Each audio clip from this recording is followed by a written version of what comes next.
Let me take the trip, and yeah, I don't regret it. I think I needed to see it. Just infueled the rage of this country. Ban, ban, ban. Hello and welcome back to my channel. My name is Push, and on this week's episode, I will be telling you and showing you a little bit of Kimberley. That is the Big Hole, and I'll telling you about my experience as a black person in this very, very white city. Let's go!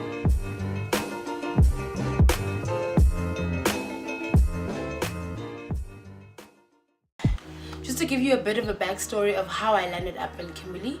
After I finished studying at UCT, I came to Kimberley to work because I was on a bursary with a certain company, and they just allocate you wherever in the country they see fit.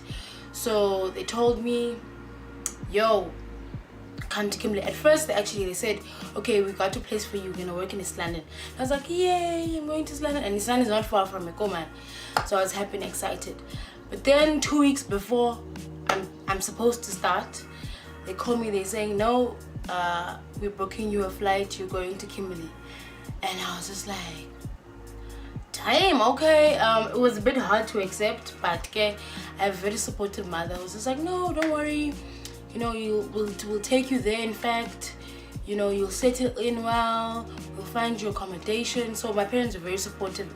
I played a very supportive role in my move to Kimberley. But then eventually the company was like, no, we're flying you out, and obviously to save costs, we took the flight option.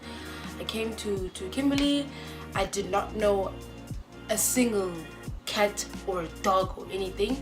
I came to Kimberley and my cab was waiting for me, and I went to a hotel, stayed there for about a month, and then I had to obviously now find my own place and sort of adult and start maneuvering my way in Kimberley. So yeah, that's how I came to live in Kimberley. The city has a lot of inequality. White people live in mansions in town, they own businesses, they own a lot of land here. And when I say a lot of land, I mean a lot of land, hectares and hectares of land. And the Northern Cape is it's not densely populated. You drive 3 hours from one town to another, and it's just land, and it's privately owned land, and privately owned game reserves. And yeah, white people basically live lavish here, and then a lot of the black people that live here are the labor force. The labor force that work for the mines. Yeah, it's your mostly unskilled labor that lives here. So the trip to the Big Hole, my girlfriend was not fancied, was not even that excited. Well, she was excited, I guess, but because we both understood, or maybe she understood the history behind why there was an actual Big Hole, she wasn't, you know, that much phased. And I'll actually put in an insert about how she feels about the whole trip.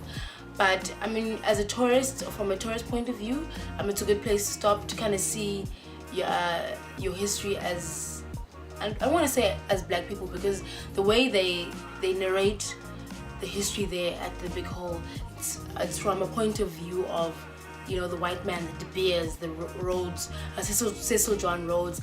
There's nothing written there about black people and their struggles, and, you know, even, yeah, the whole tour as a whole. It's not that informative. It doesn't tell the black narrative, basically.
to Robben Island.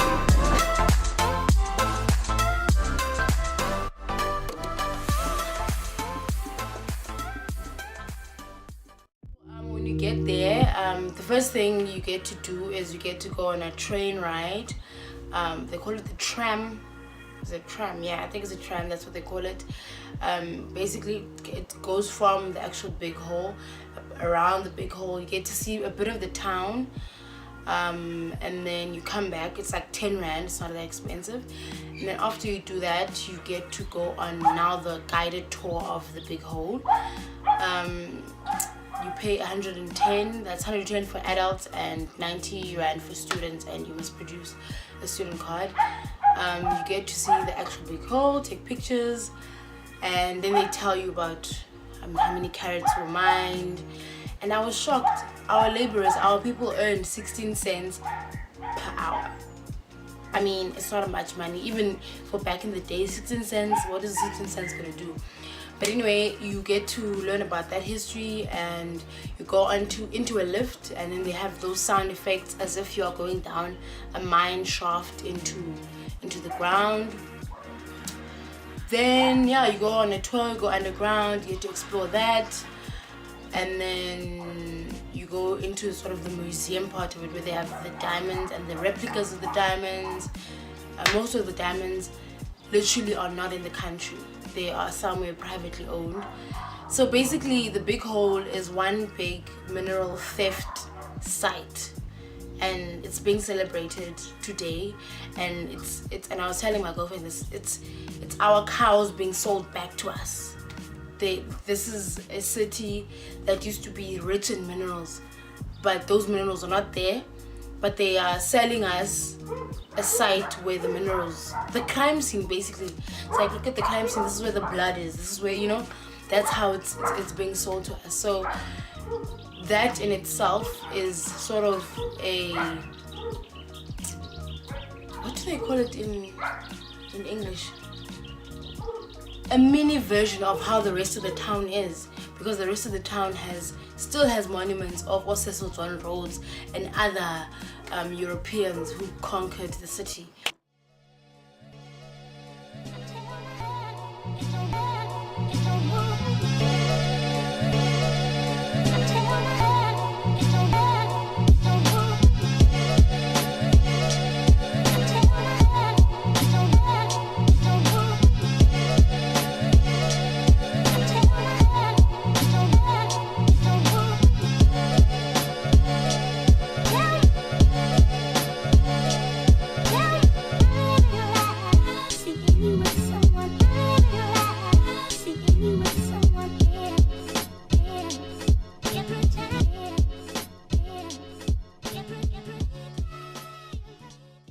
We're here at the Big Hole.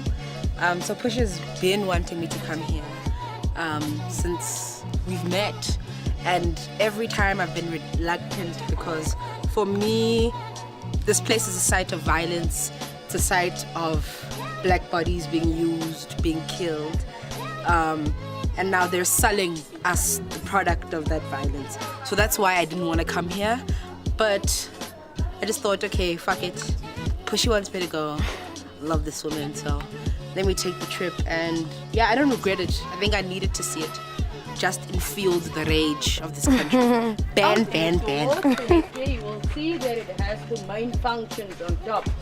Right hand side we have the cage. Now that cage was used to transport the miners from the underground to the surface. 12 men on top and 12 at the bottom. The miners used to work 12 hours per shift for 6 days.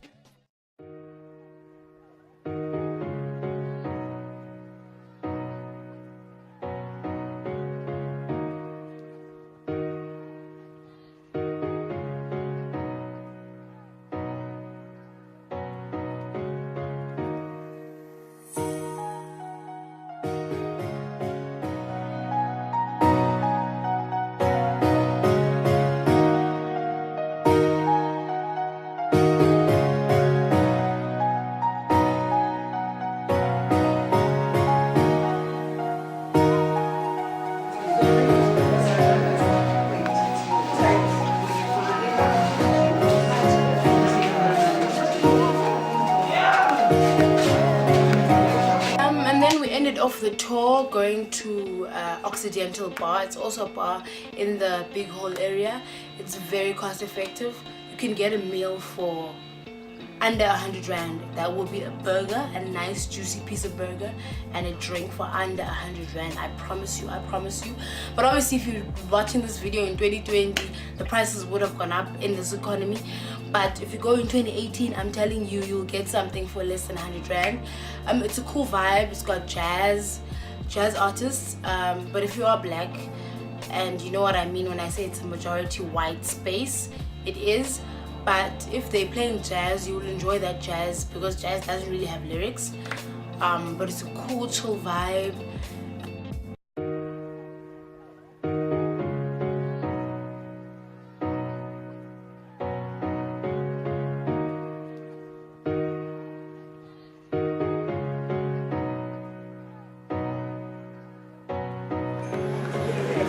Hi. Hello, YouTube. Hi, this one's so hard. Hello, YouTube.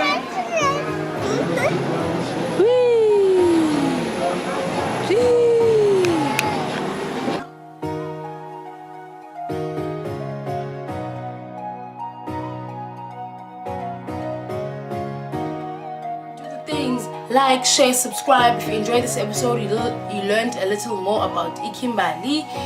And yeah, do the things. We're nearly hitting 100 subscribers, so subscribe, man. Next time I'll see you. Mwah!